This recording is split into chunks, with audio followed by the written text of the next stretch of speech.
South Dakota Governor Kristi Noem signed an executive order on Tuesday banning clinicians from prescribing medication abortions through telemedicine, the latest in a wave of red states trying to restrict access amid the growing threat to Roe v. Wade.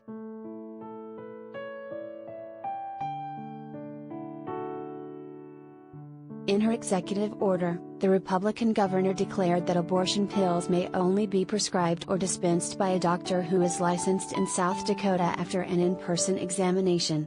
The order also blocks people, including physicians and manufacturers, from providing abortion-inducing medication via courier, delivery, telemedicine or mail service.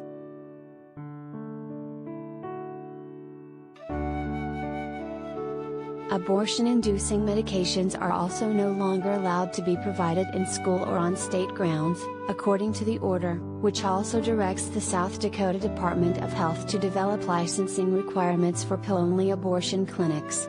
The department will also need to collect data on how often medication abortions are performed as a percentage of all abortions and enhance reporting requirements on emergency room complications supposedly related to medication abortions.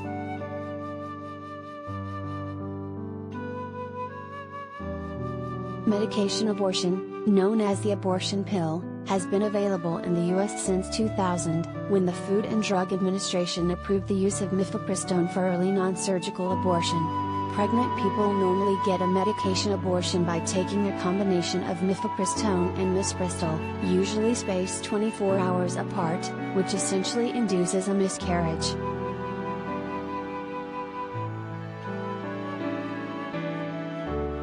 Mifepristone is approved for use at up to 10 weeks of gestational age, though it is used safely off-label at later stages. The drug blocks progesterone receptors that are necessary to maintain a pregnancy. Medication abortion is successful 93% to 96% of the time, according to Planned Parenthood.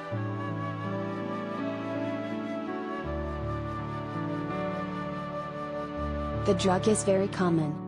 Medication abortions increased from 5% of all abortions in 2001 to 39% in 2017, even while the overall number of abortions declined, according to the Guttmacher Institute, a pro-choice research organization.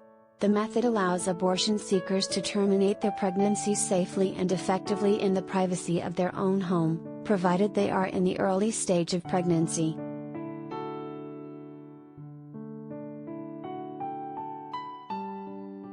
Contrary to Noem's order, clinical evidence overwhelmingly shows that medication abortion is very safe. A 2019 study found that people who received medication abortion doses by mail had similar outcomes as those who received an abortion at a physician's office and reported high levels of satisfaction with the service. Telemedicine for medication abortion has been particularly important in areas where people often have to travel more than 100 miles to access an abortion, making it the safest option for rural and low-income pregnant people.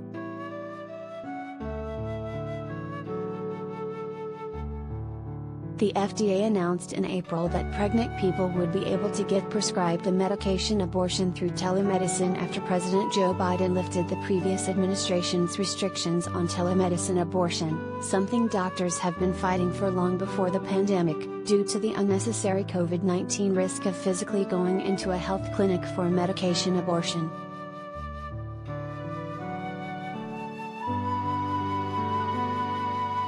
The past 20 years have given us just a glimpse of the transformative potential of medication abortion. Even before the COVID-19 pandemic, medication abortion use was rapidly increasing. In fact, in just the last decade or so, the number of clinician-managed abortions using medication increased 73%, Guttmacher spokesperson Jordruk told HuffPost.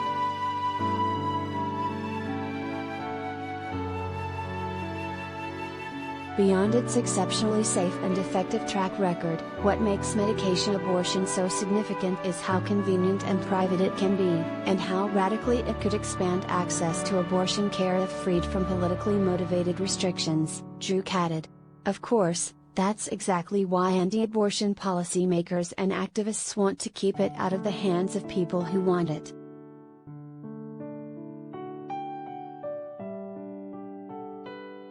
Courts have declared that outright banning the option is unconstitutional, but other state-level restrictions like Noem's order have so far gone into effect without legal challenges.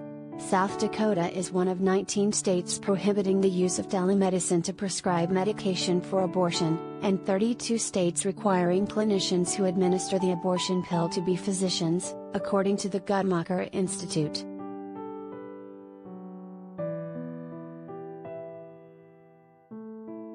South Dakota's order comes about a week after Texas' anti-abortion law went into effect. That law bans abortions after 6 weeks, a time when most people are unaware they're pregnant, and relies on private citizens to enforce it by giving bounties of up to $10,000 for successfully suing anyone accused of aiding and abetting abortion seekers in Texas.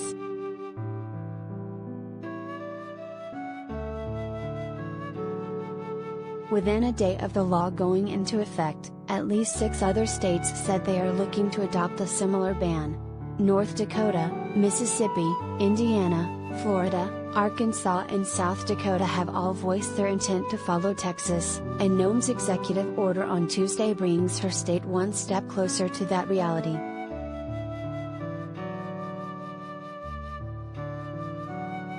Do you have information you want to share with HuffPost? Here's how.